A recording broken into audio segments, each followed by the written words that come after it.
అయితే చిన్న టబ్బులో పెట్టాను. ఇదిగోండి లీఫ్ కూడా మీకు జూమ్లో చూపిస్తాను చూడండి, ఇలా ఉంటుంది. స్మెల్ కూడా ఇలా లీఫ్ మనము వాము స్మెల్, మనకి వామ్ వాటర్ తాగితే ఎలా ఉంటుందో అలా స్మెల్ వస్తుందన్నమాట లీఫ్ కూడా.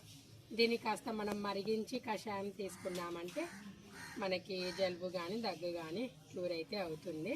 ఇప్పుడు నేను 3-4 లీవ్స్ అయితే కట్ చేస్తున్నాను.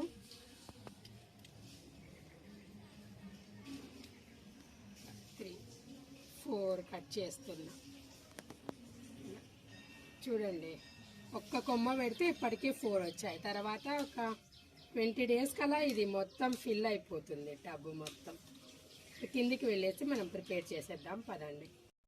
కింద టబ్లో కూడా ఒక వామాకు మొక్క అయితే పెడితే చాలా గుబురుగా పెరిగిందన్నాను కదా, ఇదేనండి.